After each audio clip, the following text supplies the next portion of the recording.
Genèse 25, on lit ensemble. Abraham prit encore une femme du nom de Kétura. Elle lui donna Zimran, Yokshan, Medan, Madian, Yishbak et Shuar. Yokshan eut pour fils Séba et Dedan. Les descendants de Dedan furent les Ashurim, les Tushim et les Léumim. Les fils de Madian furent Epha, Épher, Enoch, Abida, Elda. Tous ceux-là sont des descendants de Kétura. Alors, chose étonnante, voilà, on a un remariage d'Abraham. On pense que c'est le moment où Sarah est décédée. Et après ce moment-là, donc Sarah, la femme d'Abraham, et qui est toujours considérée comme la femme d'Abraham, même après son mariage avec Kétura, ça restera la femme d'Abraham. Et on a ici, au chapitre 23, Sarah a vécu 127 ans. On pense qu'Abraham avait à peu près 10 ans de plus. Il avait autour de 137 ans, et on voit qu'ici, finalement, au verset 7, on voit l'âge de décès d'Abraham, 175 ans. Il a à peu près 40 ans après le décès de sa femme. Et il va se remarier, il a une nouvelle saison. Et dans ces conditions-là, en fait, Abraham était tout à fait en droit de se remarier. Donc il se remarie, il prend comme femme Kétura. Et on voit ici, on va voir les lignées, comme c'est à l'habitude de la Genèse. La Genèse, c'est aussi un livre où on indique vraiment toutes les lignées du peuple de Dieu, les lignées, les branches annexes du peuple de Dieu, et parfois quelques lignées d'incroyants. Et on a ici donc la lignée, finalement, on va voir toutes les lignées qui descendent d'Abraham. Alors, la lignée de Kétura, on l'a ici, on a 6 fils, et donc on voit finalement qu'Abraham, en tout, aura eu 8 enfants. Il aura eu, du coup, 8 garçons. Il aura eu, avec Agar, pour compenser la stérilité de Sarah, il aura eu Ismaël. Ensuite, le fils de la promesse, Isaac, et ses 6 enfants-là. Donc voici la vie d'Abraham avec sa descendance. Abraham donna tout ce qu'il possédait à Isaac. Verset 5. Tous ces noms-là sont des noms que l'on retrouve encore aujourd'hui de tribus en Jordanie ou de tribus en Arabie, ou au sud de l'Arabie. Et on va voir après qu'ils vont aller vers l'est, dans ces zones-là, des zones qui sont vraiment désertiques, faites de déserts de montagne ou de déserts de sable. Et on a ici ces familles-là, qui sont des tribus bédouines, qui finalement on retrouvera dans ces zones-là. Abraham donna tout ce qu'il possédait à Isaac. Donc après avoir vu que Abraham avait eu 8 fils finalement, mais on voit qu'il n'y a qu'un seul fils qui va avoir tout l'héritage. Pourquoi ? Parce que c'est le fils de la promesse et c'est le fils que Dieu avait prévu. Et dans ce chapitre-là, on va voir une chose intéressante, c'est qu'il y a à la fois finalement ce que Dieu avait prévu pour Abraham et il y a ce que Abraham a ajouté dans sa vie. Et pour nous, c'est un peu pareil. Dieu a un plan pour nous. Et nous, on ajoute des choses, en fait. On fait des choix que Dieu ne voulait pas forcément. Et ça ajoute des choses. Ismaël, ce n'était pas le choix de Dieu. Mais Ismaël était là. Ça n'a jamais été le choix de Dieu que Abraham ait des relations sexuelles avec une autre personne que sa femme. Mais ça a été le choix d'Abraham et de Sarah, et qui a des conséquences. Et donc, c'est des ajouts. Après, Abraham a choisi, il avait le droit de le faire, de se remarier après la mort de sa femme. Et il va avoir d'autres enfants, une nouvelle saison. Et c'est peut-être un ajout d'Abraham qui n'est pas négatif, qui est lié au choix d'Abraham, mais on verra quand même que finalement, eh bien, sa femme, presque devant Dieu, ça reste Sarah. Et ici, donc, on a ceci. Abraham a donné tout ce qu'il possédait à Isaac de son vivant. Il a donné l'héritage de son vivant, on le voit au chapitre précédent, quand le serviteur, il décrit qui est Isaac, qui est Abraham, son maître. Il cherche une femme pour Isaac et il dit que son maître, en fait, a fait héritier de tout ce qu'il possède, Isaac. Il lui a donné tout ce qu'il possède. Et donc, il a donné de son vivant. Et donc, s'il a donné de son vivant, et du coup, on peut supposer du vivant de Sarah, que reste-t-il pour les autres ? Ismaël avait été chassé avec Agar parce qu'il persécutait le fils de la promesse et les deux ne pouvaient pas coexister. Donc vous avez vu, ce que l'on ajoute souvent est un frein à ce que Dieu veut faire dans nos vies. Et on a ici cet enseignement-là aussi pour nous. Alors ici, on va voir ce qui va se passer. Verset 6, quant au fils de ses concubines, il leur fit des cadeaux et il les envoya de son vivant loin de son fils Isaac vers l'est dans un pays d'Orient. Nadi, Jordanie, peut-être qui sont répandus après un petit peu au-delà. Il y a eu des Madianites, je crois, qui sont passés aussi au sud dans la zone du Sinaï. Et sinon, on retrouve toutes ces tribus-là, la plupart du temps, en Arabie. Et donc, Abraham, c'est vraiment le père des Bédouins. C'est vraiment cette culture, les fils d'Héber, qui a donné Hébreu, donc c'est son ancêtre, Héber. Ben, cette culture-là, culture de tente, culture de troupeau, et cette culture-là a donné finalement la culture juive, la culture arabe aussi. Et ces deux cultures sont issues d'Abraham. Et d'ailleurs, les deux peuples se revendiquent d'Abraham, ils ont raison, et on va voir que le peuple arabe a été béni de la part de Dieu également. On a ici, du coup, regardez cette formulation quant au fils de ses concubines. Alors les deux personnes autres que ces femmes que Abraham a eues, c'est, la parole de Dieu nous les annonce, Agar et Ketura. Mais Ketura, il s'est remarié, mais elle est quand même notée comme concubine, c'est-à-dire une femme en second. Et dans 1 Chronique, quand on voit la généalogie, le livre d'1 Chronique va reprendre toute la généalogie depuis Adam, eh bien on a aussi les descendants d'Abraham et d'Isaac, d'Abraham qui a donné Isaac, pardon, pour la lignée d'Isaac, et on a les descendants aussi d'Abraham, que Abraham a eu avec Ketura, et il est dit, et la concubine d'Abraham. Elle est aussi nommée concubine dans 1 Chronique 1. Et donc, on a ici vraiment, voilà, ce que Abraham, on pourrait dire, a ajouté, mais la lignée de la foi, la lignée de la promesse de Dieu, la lignée du plan de Dieu, ça reste, ce que Dieu a fait dans la vie d'Abraham, ça reste Isaac. Qu'est-ce qu'il fait? Il fait des cadeaux, il a donné son héritage à Isaac, et donc il a assez pour vivre, il fait des cadeaux pour la subsistance de chacun de ses fils, et surtout il les envoie vers l'Est. Pourquoi? Pour qu'ils ne partagent pas, et qu'ils ne soient pas une entrave pour la promesse de Dieu. Abraham a fait une chose bien, c'est que de son vivant, il a réglé les problèmes de succession. De son vivant. N'attendez pas de mourir pour régler votre héritage. Ce sera trop tard, et souvent c'est une cause d'ennui pour les générations d'après. Hein, les notaires peuvent en témoigner chaque semaine. Et donc lui, il a vraiment réglé les choses de son vivant. Il a été clair. Isaac sera dans le pays promis. Ismaël a été à l'est. Et tous ses fils avec Ketura seront à l'est. Il les envoie dans un autre pays avec des biens suffisants pour eux. Hein, parce que il connaît la promesse de Dieu. Il sait le plan de Dieu pour la lignée d'Isaac qui sera la lignée du peuple de Dieu. Verset 7, la durée de la vie d'Abraham fut de 175 ans. Donc, il aura 40 années à peu près après la mort de Sarah, sa femme. Puis, il expira. Abraham mourut après une heureuse vieillesse, âgé et rassasié de jours, et il alla rejoindre les siens. Un homme béni, dans toutes les saisons de sa vie, béni, mais qui a fait des erreurs. Et finalement, dont les choix de vie sont toujours présents. C'est pareil pour vous et pour moi. Les choix que l'on fait dans nos vies sont toujours présents, souvent sous nos yeux, parfois toute notre vie, mais ce qui est vraiment beau, et on va le voir après, c'est qu'on va voir après la descendance d'Ismaël. Et Dieu a béni Ismaël, même si c'était un mauvais choix d'Abraham et de Agar. Ça doit nous encourager parce que ça a été un problème toute sa vie. Ismaël a persécuté Isaac, mais Dieu a quand même béni. Dieu est ce Dieu de grâce. Ça ne veut pas dire que je vais faire mes mauvais choix, Dieu va bénir. Vous allez galérer si vous pensez comme ça dans votre vie réellement. Mais ça veut dire que Dieu est un Dieu de grâce et de compassion. Et on fait nos choix. On a du mal à voir le chemin de Dieu pour nos vies. On ajoute souvent des choses. On apprend à suivre le chemin de Dieu. Mais Dieu est un Dieu qui bénit, un Dieu plein de compassion. Verset 9. Ses fils, Isaac et Ismaël, l'enterrèrent dans la grotte de Macpéla, dans le champ du Hittite Éphron, fils de Tsochar, vis-à-vis de Mamré. On avait vu cela. Le seul achat, la seule terre que possédait Abraham, c'était des tombeaux. C'était une terre sépulcrale, une grotte, pour mettre enterré, en fait, sa femme, lui-même et ses descendants. Je crois qu'Isaac et Rebecca seront là. Et on a aussi Léa et Jacob de tête qui aussi seront enterrés dans cette propriété familiale que Abraham a achetée aux Hittites. Et il leur dit d'ailleurs, moi je suis étranger parmi vous. C'est la seule chose qu'il possédait. Il savait que finalement, sa patrie n'était pas là. Sa patrie, c'était la patrie de Dieu. C'était le champ qu'Abraham avait acheté aux Hittites, et c'est là que furent enterrés Abraham et sa femme Sarah. Verset 11, après la mort d'Abraham, Dieu bénit son fils Isaac.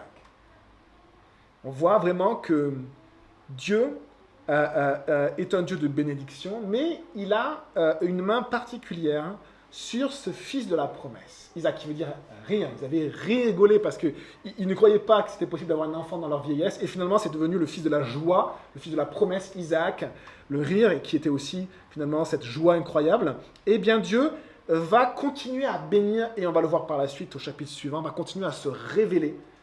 Et le Dieu d'Abraham deviendra le Dieu d'Abraham et d'Isaac. Et le Dieu d'Abraham et d'Isaac deviendra le Dieu d'Abraham, d'Isaac et de Jacob. Dieu est fidèle dans ses promesses et il ne va jamais s'en détourner. Alors, celui-ci s'installa près du puits de Lacaï-Roi. Alors là, c'est un peu plus technique, mais si vous en souvenez, c'était le lieu que Agar avait croisé quand elle avait fui au début. Sa maîtresse était mauvaise avec Agar. Agar avait fui jusqu'à ce puits de Lacaï-Roi. Et finalement, Dieu s'était révélé à Agar et lui avait dit « Reva vers ta maîtresse ». Et là, elle avait appelé ce puits-là, cet endroit-là, où Dieu s'était révélé, le vivant qui me voit. Roi qui me voit. Dieu est celui qui nous voit. On va le voir également par la suite, notamment lors de la naissance de Jacob et d'Ésaü. Dieu connaissait à l'avance tous les jours qui leur étaient destinés. On verra ça dans le psaume 139. Et donc, il s'installe au puits de Lacaï-Roi. Ça sera l'homme, aussi on le verra, l'homme des puits, des sources d'eau, Isaac. Et verset suivant, on voit la descendance d'Ismaël.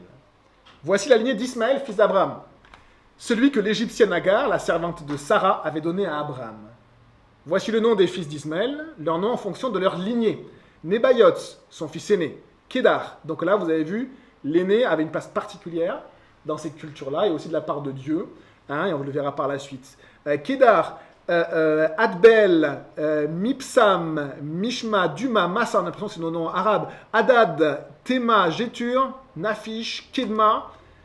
Voilà quels furent les fils d'Ismaël avec leurs noms d'après leur village et leur campement. Ça, c'est une indication que certains étaient sédentaires, villages, et d'autres étaient nomades, campements. Ils furent les 12 chefs de leur peuple.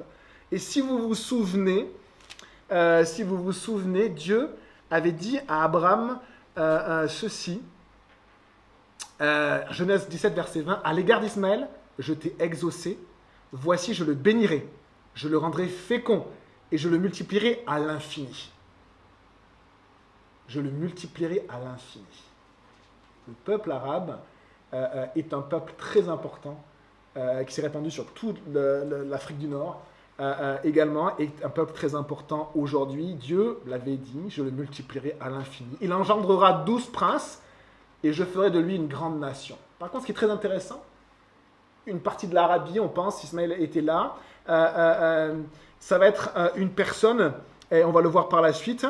La durée de la vie d'Ismaël fut de 137 ans, puis il expira, je ne sais pas s'il voulait vivre aussi longtemps. Il mourut et alla rejoindre les siens. Ses descendants habitèrent le territoire situé entre Avila et Shur, qui est en face de l'Égypte, en direction de l'Assyrie, donc vers l'Arabie. Il s'établit en face de tous ses frères.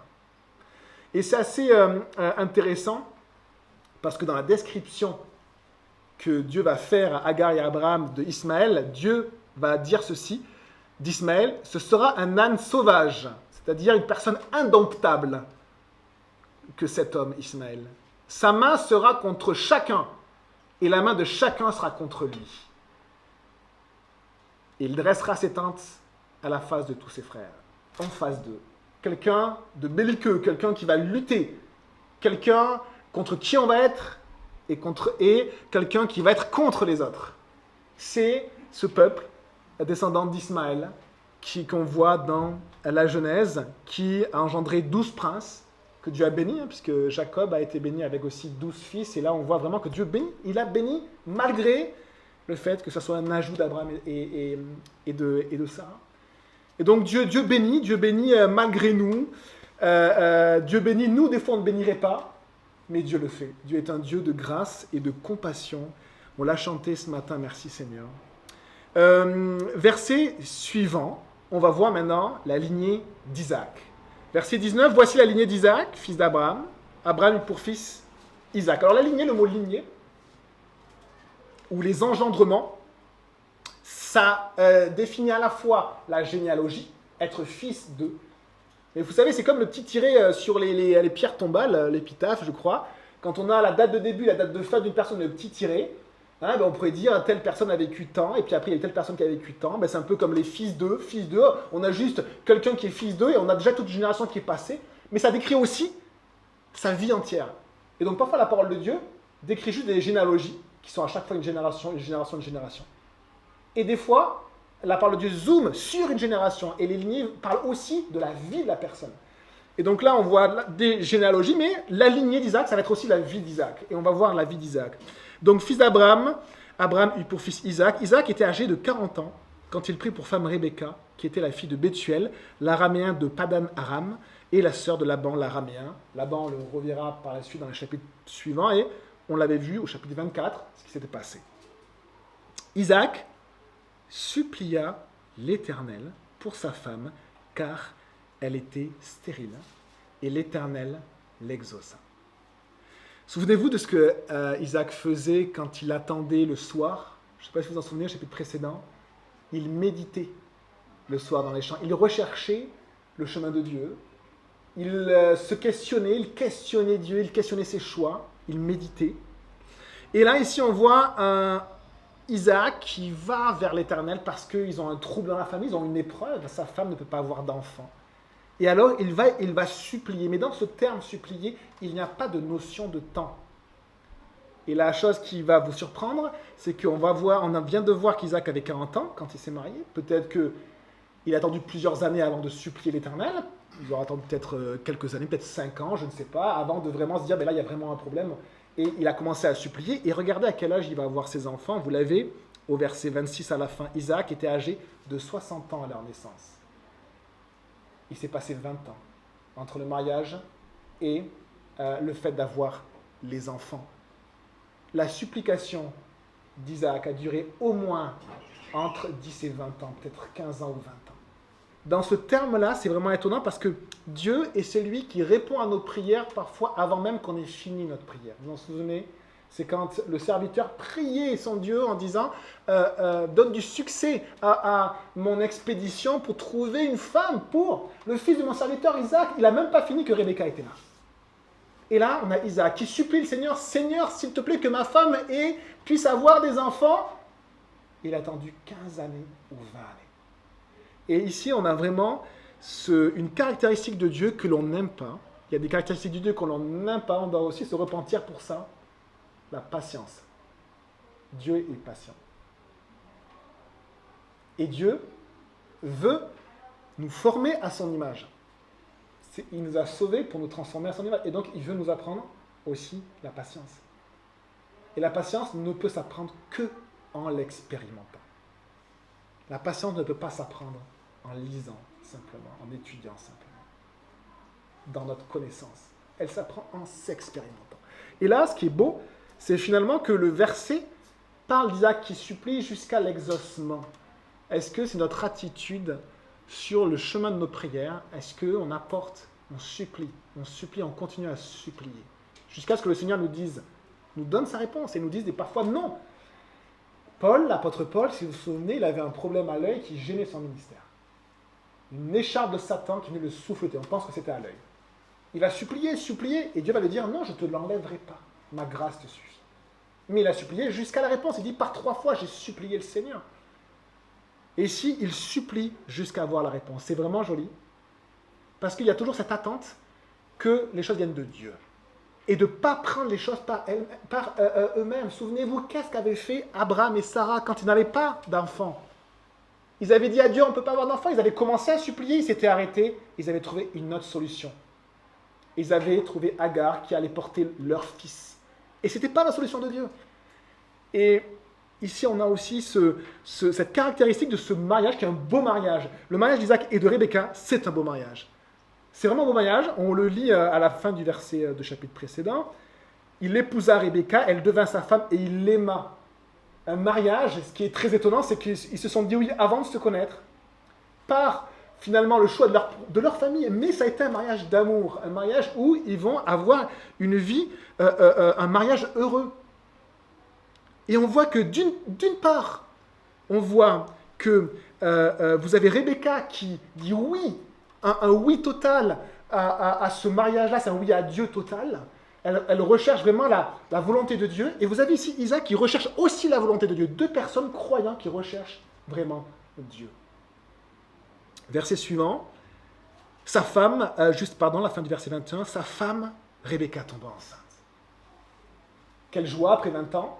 Alors elle devait être jeune, Rebecca, quand elle s'est mariée. Elle avait enfin un enfant dans le ventre. Problème, verset 22, les enfants, peut-être c'est une surprise dans l'église également, les enfants se heurtaient à l'intérieur d'elle et elle dit, si telle est la situation, pourquoi suis-je enceinte? Les enfants. Alors là, il n'est pas dit que Rebecca sut qu'elle avait des jumeaux, mais elle va avoir un trouble. En fait, elle a une telle activité dans son sein, dans son ventre, qu'elle est complètement troublée et du coup, elle est découragée. Elle a attendu 20 ans pour la réalisation finalement de cette bénédiction de Dieu et quand elle a, mais c'est pas comme elle voudrait. Ça aussi, les amis, c'est un enseignement. Peut-être que vous avez envie de vous marier, peut-être que vous avez envie d'avoir des enfants, peut-être que vous avez envie d'avoir tel métier, tel chemin. Et vous allez le demander à Dieu. Alors à chaque fois, on pense toujours travail, famille, etc. Mais ça peut être autre chose. Vous demandez à Dieu, et finalement Dieu vous le donne, mais c'est pas comme vous l'espériez. Souvenez-vous de cela.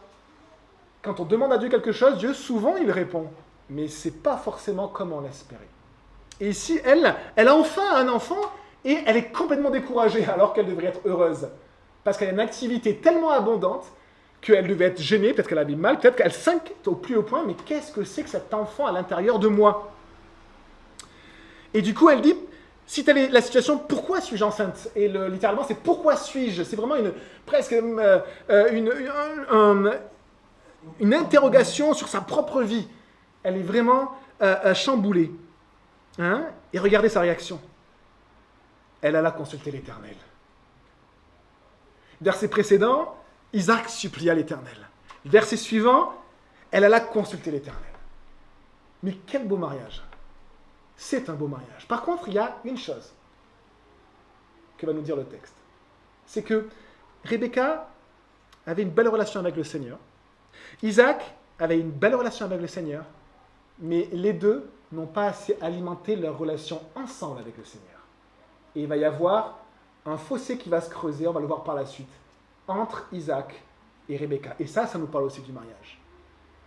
On a besoin de voir nos femmes, on a besoin de vivre avec nos femmes, et on a besoin de construire une relation ensemble avec Dieu. C'est la même image que l'Église. L'Église est comparée à un mariage avec Jésus, mais l'image que je vous donne, c'est que vous avez chacun votre relation avec Dieu. Elle peut être très très belle. Mais le plan de Dieu pour la terre, c'est l'Église qui est le corps de Christ. Et le corps, c'est que chaque élément du corps sont reliés, font partie de la même chair. Et donc, on a beau avoir des très belles relations avec Dieu de part et d'autre, parfois il y a des fossés entre frères et sœurs parce que justement, nous n'alimentons pas le fait d'une relation ensemble avec Dieu. Ça s'appelle l'Église. Ensemble avec Dieu. Ici, on va le voir par la suite, ça sera un fossé dans le mariage de Isaac et Rebecca. Verset 23, et l'Éternel lui dit, si Dieu n'est pas un Dieu qui répond, c'est que vous n'avez pas lu la Bible. Dieu répond, même s'il ne répond pas comme vous voulez, pas autant que vous voulez, Dieu est un Dieu qui répond.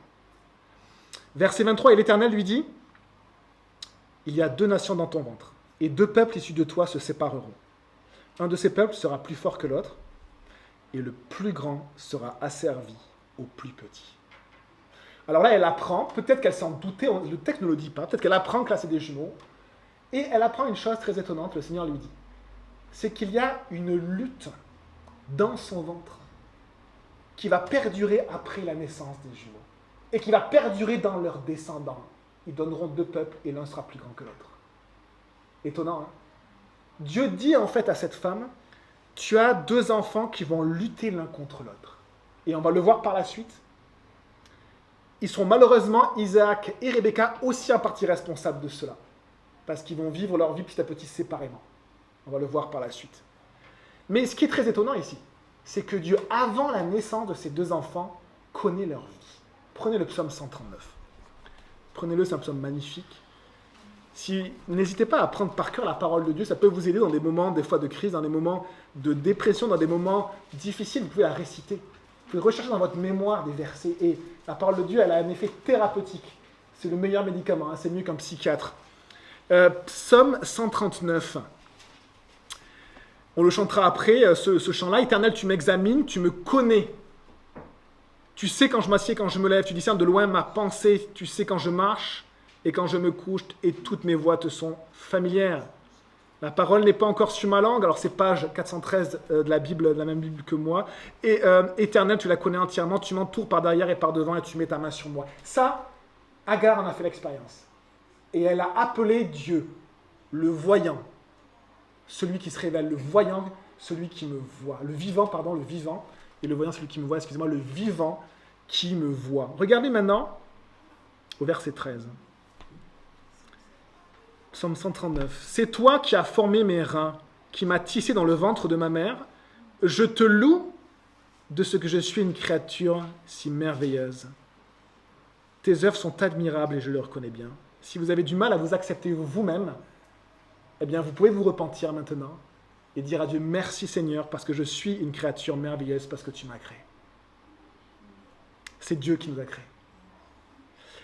Et regardez ça.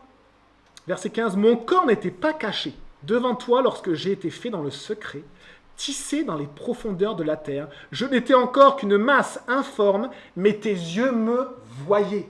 L'Akaï Roi, celui qui me voit, le Dieu qui me voit. Depuis ma naissance, avant ma naissance, qui me voit, qui voit même les jours, regardez.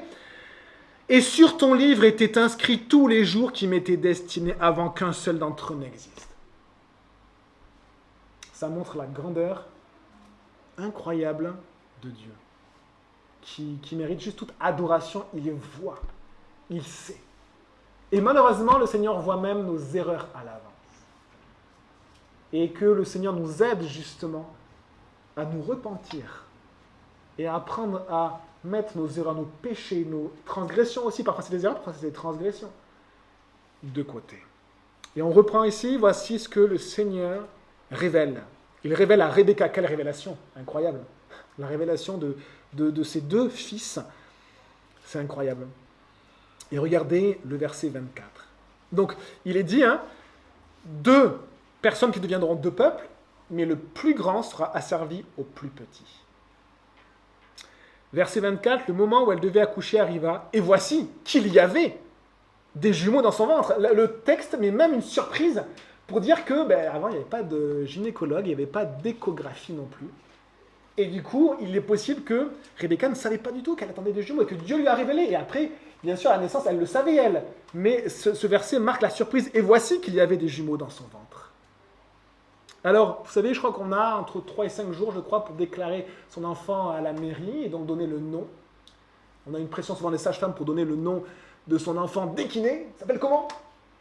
Mais vous savez, vous avez plusieurs jours. Et dans beaucoup de cultures, on n'est pas aussi pressé qu'en Occident. Et on attend de voir l'enfant pour lui donner son prénom. On attend de le voir parce qu'on ne le connaît pas encore.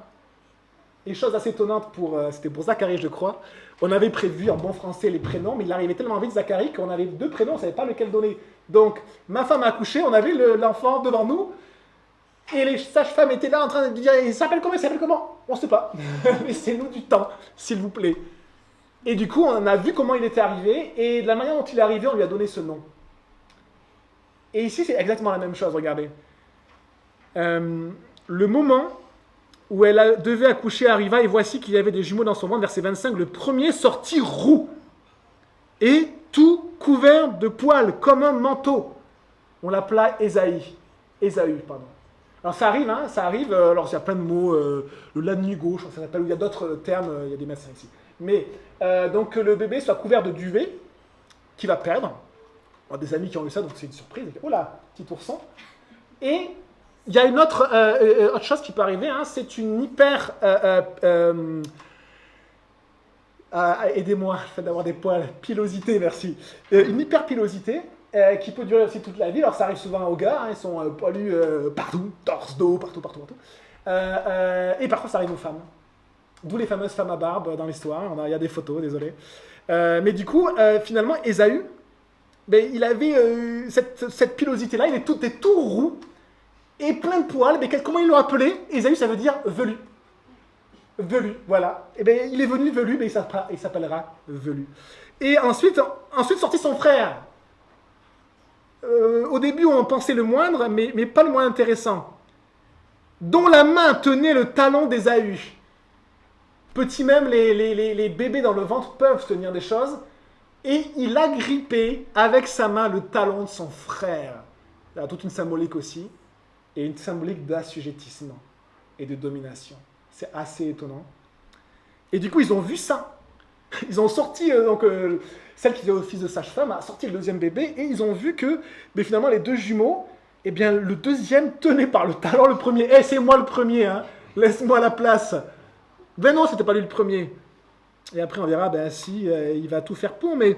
et regardez comment ils vont l'appeler. Ils vont l'appeler Jacob.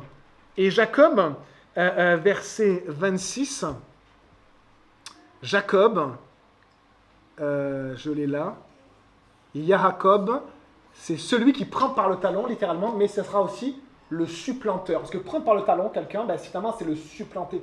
C'est, finalement, devenir premier à sa place, prendre la place de quelqu'un. Et du coup, comment ils vont l'appeler? Ben, ils vont voir qu'il prend la place du premier, ben, ils vont l'appeler celui qui prend la place. Jacob, aussi simplement que ça. Ésaü, le velu, et Jacob, le supplanteur. Isaac était âgé de 60 ans à leur naissance. Verset 27. Que vont devenir ces enfants? Ces enfants grandirent. Ésaü devint un habile chasseur, un homme de la campagne, alors que Jacob était un homme tranquille qui restait sous les tentes. Chose très intéressante. Pour ceux qui ont plusieurs enfants, on est plusieurs ici à avoir plusieurs enfants, on a beau avoir plusieurs enfants, on peut être très très surpris de la différence des caractères. Parfois ils peuvent se ressembler, parfois ils peuvent être complètement différents. Et on a cet exemple dans notre propre famille, des enfants, on se dit mais d'où il vient celui-ci? Et en fait ils ont des tempéraments tellement différents que ça entraîne aussi des difficultés après, dans la relation avec les parents et dans la relation entre les parents. Ici on avait un homme qui était un actif et qui devait être toujours dehors, j'en ai un dans ma tête, toujours dehors, actif, et il est devenu un chasseur, peut-être un bricoleur, un chasseur, celui qui va toujours être actif à l'extérieur, qui va chasser du gibier, un homme de la campagne ou des champs. Alors que Jacob était tout le contraire, un homme tranquille. S'il y avait beaucoup de livres à l'époque, c'était celui qui est tout le temps avec un livre dans les mains, tout le temps à l'intérieur. Et il faut lui dire, allez, sors un petit peu. Et ça, c'était Jacob, un homme tranquille, qui était beaucoup plus passif. Peut-être qu'il était paresseux aussi. Ça, c'est la contrepartie, des fois, de certains caractères. On a nos propres péchés. Et donc, on a ici un homme super actif, un homme super passif. Et ce sont deux frères. Ils restaient sous les tentes. Regardez le verset 28, qui est un verset qui est triste. Isaac aimait Ésaü parce qu'il lui amenait du gibier, et Rebecca aimait Jacob. Et là, ça va nous parler en tant que parents. Parce que nous avons des enfants, parfois, qui nous correspondent au niveau des tempéraments. Et nous avons des enfants qui nous irritent profondément ou que nous ne comprenons pas à cause de leur tempérament. Et ici, nous avons Isaac qui comprend Ésaü. Parce que peut-être que Isaac aussi aimait la chasse et qu'il aimait aussi la bonne viande. Et il comprend, il connecte avec lui, il passe du temps avec lui. Et on a Rebecca, Rebecca qui était souvent dans les tentes, finalement qui passe du temps avec son fils et qui comprend son fils. Mais la difficulté de ce verset, c'est qu'on a Isaac d'un côté et on a Rebecca de l'autre. Et vous voyez, on a eu Isaac qui avait une belle relation avec Dieu, après on a vu Rebecca qui avait une bonne relation avec Dieu, mais il y a eu un manque de connexion entre les deux, pour qu'ensemble ils aient une bonne connexion avec Dieu. Les deux étaient croyants, les deux aimaient Dieu, mais ils étaient séparés, en quelque sorte, en étant mariés. Et donc, naturellement, voici la situation familiale de la famille d'Isaac, ses fils d'Héber, Isaac et Rebecca. Et bien sûr, ça nous enseigne, nous, en tant que parents. Vous savez, quand j'étais enfant, désolé parce que ça fait pas encore de moi, mais quand j'étais enfant, ça va être une anecdote négative sur moi. J'étais plutôt tranquille, mon frère était plutôt actif. On ne nous a pas appelé Jacob et Ésaü, je ne pense pas l'avoir supplanté, j'étais le deuxième. Et du coup, c'est toujours lui qui criait et qui râlait. Et c'est toujours lui qui prenait les corrections. Il était plus actif, il était pénible. Moi, non. Mais jusqu'au jour où ma chère Tati, en fait, a vu que c'est moi qui embêtais, en fait, mon grand frère. Et c'est pour ça qu'il criait, et c'est lui qui se prenait les corrections. Et du coup, elle a dit à mes parents, et du coup, ils ont vu ça. Et ça nous montre une chose, c'est qu'en tant que parents, c'est très compliqué de recevoir d'ailleurs des conseils, des fois, alors faire attention avec les conseils, surtout si on n'a pas d'enfants, c'est plus compliqué, bien sûr, mais c'est très compliqué de recevoir des conseils, et c'est très compliqué parce qu'on est sûr de connaître nos enfants, et ce n'est pas vrai. Ce n'est pas vrai. Dieu les connaît. Et remettons-nous en question toujours, parce que un enfant, vous savez, on l'aime, quel qu'il soit, même s'il est pénible, on l'aime. Mais est-ce qu'il se sent aimé? Est-ce qu'il se sent aimé? Et nous, on va montrer notre amour d'une certaine manière. Mais pour lui, en fait, peut-être que c'est du charabia et il s'en fiche. Si vous êtes câlin, vous allez faire des câlins à votre fils, peut-être que lui, il rêve que d'une chose, c'est juste d'avoir une bonne discussion avec vous ou de bricoler avec vous. Mais si vous n'êtes pas bricoleur, eh bien, il n'aura jamais ce moment de qualité avec vous. Et donc, il ne se sentira pas aimé alors que vous l'aimez. Si vous êtes très cadeau, vous allez faire des cadeaux à tous vos enfants, des grands cadeaux. Certains, ça va être leur langage d'amour, et ils vont se sentir aimés. Et d'autres, ils s'en fichent des cadeaux. Ils vont rêver que d'une chose, c'est d'être sur les genoux de leur père, d'avoir un moment de qualité. Et donc, en fait, on a cette réflexion qu'on doit avoir en tant que parent. On doit se remettre en question. Et on doit se demander, pour chacun de nos enfants, Seigneur, est-ce que mes enfants se sentent aimés? Pardonne-moi si j'ai du mal envers un tel ou un tel, parce que de caractère, j'ai plus de mal. Mais vous savez, toutes les différences qu'on fait, de manière consciente ou inconsciente dans nos familles, elles sont répercutées à l'âge adulte et parfois même dans les descendants. Toutes les différences que l'on fait. Et la famille d'Isaac et de Rebecca sera une famille qui fera des différences. La famille de Jacob sera une famille qui fera des différences. Et ça va entraîner de la jalousie, ça va même entraîner quasiment un meurtre. Ils ne vont pas tuer Joseph dans la génération d'après, mais c'est comme si. Et donc que le Seigneur vraiment nous aide à, vous savez, à nous sonder nous-mêmes, et peut-être nous-mêmes en tant que frères et sœurs de fratrie, peut-être que nous avons vécu des différences. Et là, par contre, il faut apprendre à pardonner. Et c'est pas évident. Apprendre à dire aussi, mais parfois, c'est plus le temps de dire, parfois, les parents ne sont pas en mesure d'écouter, alors qu'on a souffert, hein. Ben, il faut apprendre à pardonner. Il faut apprendre simplement à honorer. Honorer, c'est rendre à nos parents le bien comme le moins bien. Je remercie Dieu parce que tu es mon père, mais par contre, il y a des choses qui m'ont fait souffrir et ça aussi, je te le redonne. On redonne les choses, on honore. Honorer, c'est de remettre la responsabilité sur nos parents, en bien comme en moins bien. Alors voilà, des différences dans la famille. Isaac qui était pro-Ésaü, Rebecca qui était pro-Jacob. Deux parties dans la famille. Verset 29, tandis que Jacob faisait cuire un potage. Ésaü, et ce devait être un fin cuisinier. Ésaü revint des champs accablé de fatigue. Jusqu'à là, il n'y a rien d'anormal. Ça avait dû se passer tellement de fois. Et vous allez voir l'esprit de rivalité qu'il y avait dans le cœur de Jacob. Et l'esprit aussi calculateur qu'il y avait dans ce cœur-là, qui est juste horrible, malgré le fait que Jacob, on va le voir après, aimait Dieu, mais avait un cœur partagé. Et toute sa vie, Dieu va lui apprendre, mais finalement, à se repentir de ce cœur partagé et d'avoir un cœur entier. C'est ce que Dieu fait dans nos vies. Ésaü, lui, c'est pire, lui, il s'en fichait de Dieu, on va le voir par la suite. Ésaü dit à Jacob, laisse-moi manger de ce roux. Le roux, ou ce plat roux, c'est à la fois le nom du plat, parce que c'est un plat de lentilles, et le plat de lentilles, c'est roux, couleur rousse, et du coup, on l'appelait le roux. Et car je suis fatigué. Il devait humer la bonne odeur du plat, il était HS, et il n'avait qu'une envie. Et là, ça me parle aussi de nos envies, parfois, parce qu'on est à bout, on a envie. Et ça peut des fois changer complètement de direction nos vies. C'est pour cela qu'on a donné à Ésaü le nom d'Édom. Les Édomites, dans la Bible, ce sont les descendants d'Ésaü. Pourquoi? Parce que Édom veut dire rouge ou roux. La même racine d'Adam. Adam, celui qui est tiré de la terre qui était rouge également. Adam. Ou Édom, même racine. Édom, c'est celui qui est roux. Et ce qui est marrant, c'est que Ésaü était roux de naissance. Mais il n'a pas été appelé Édom. Il a été appelé Édom quand il a échangé toute sa bénédiction et tout son avenir pour un plat roux. Et on a ici Jacob qui va rentrer en lice. Jacob répondit, « Vends-moi aujourd'hui ton droit d'aînesse. » Qu'est-ce que le droit d'aînesse? De la part de Dieu, l'aîné avait un héritage plus important que les autres. Et je crois que c'était 2 fois plus. Pourquoi? Pour garder son nom, pour garder aussi la propriété familiale. Et il allait hériter souvent de la tente ou de la maison du père. Il allait habiter par la suite, quand le père allait mourir, de la maison ou de la tente du père. Et peut-être aussi de ses biens personnels. D'accord? Et donc il y avait une transmission importante. Et vous savez que la transmission de père en fils, les lignées sont importantes même pour Dieu. Hein? Je suis le Dieu d'Abraham, d'Isaac et de Jacob. Et on espère tous que le Seigneur bénisse nos lignées pour simplement que ce soit des lignées de foi qui honorent le Seigneur, ce Dieu qui bénit jusqu'à 1000 générations. Et on a ici Jacob qui lui dit « Vends-moi aujourd'hui ton droit d'aînesse », qui était à la fois le privilège et la responsabilité. C'était une grande responsabilité. Après, c'était le fils principal qui devait gérer aussi, des fois, des conflits entre frères. Donc, du coup, là, une grande responsabilité, un bénéfice de l'aîné, mais c'était aussi une bénédiction. C'est-à-dire qu'avec ceci, il y avait une bénédiction que donnait le Père en particulier. On l'avait vu pour Isaac. Dieu bénit Isaac. C'est une bénédiction spirituelle. Dieu a béni spirituellement Isaac. Il va se révéler à lui, il va être à côté de lui. Et ici, Jacob veut cette bénédiction.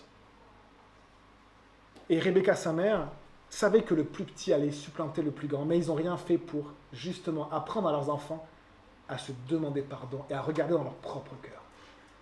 L'éducation, c'est aussi apprendre à nos enfants à regarder dans leur cœur et à regarder et leur dire, mais tu vois, ça c'est mal.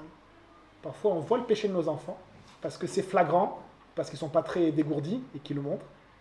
Et parfois, on a l'impression qu'un autre enfant, ben, il est bien celui-ci, il est plus doux. Mais en fait, son cœur est aussi pécheur. Simplement, parfois, il cache ses péchés.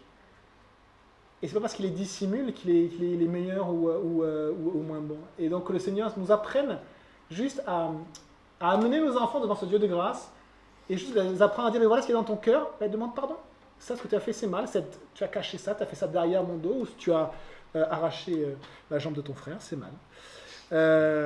Des petits flashbacks pour les parents.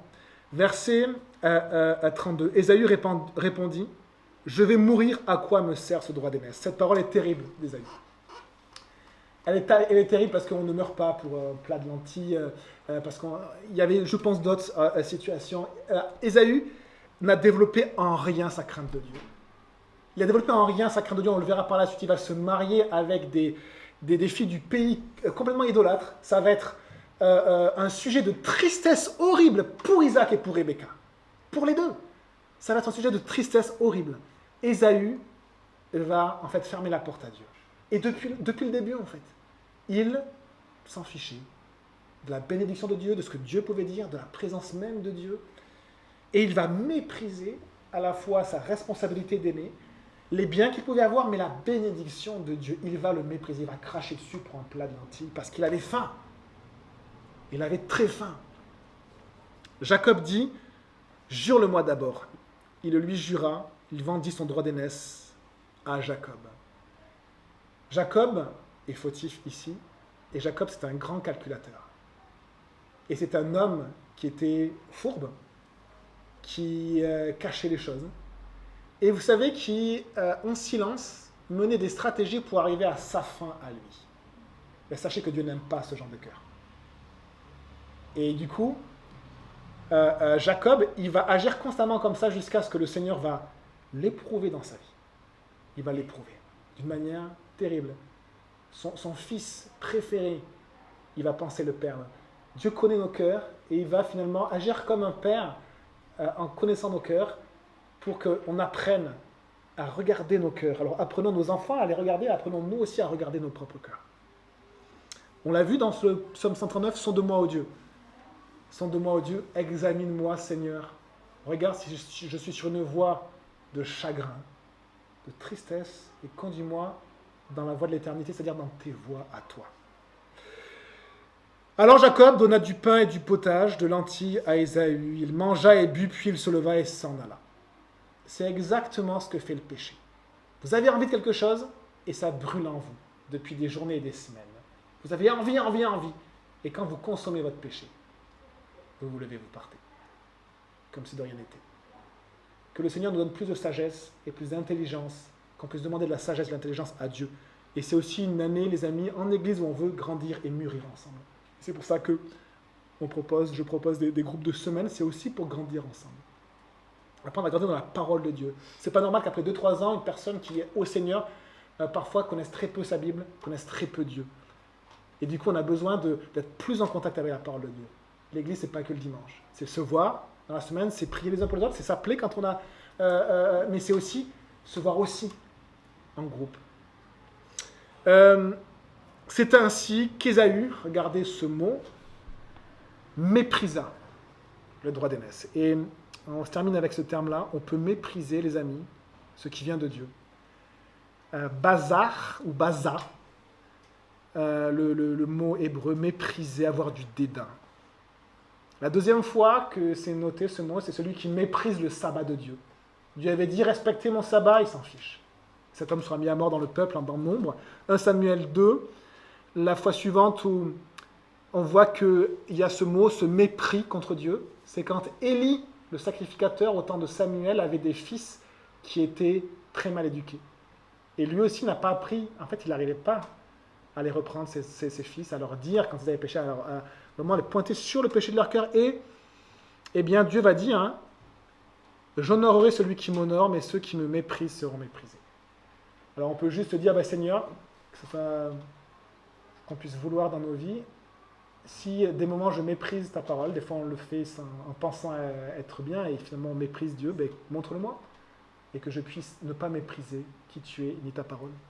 On prie les amis. Seigneur Jésus, on te dit merci pour ta parole. Merci Seigneur pour ton nom, qui est grand et qui est saint. On ne peut pas s'approcher de toi, Seigneur, à cause de ta grande sainteté.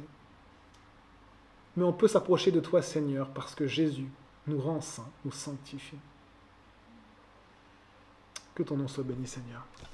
Amen.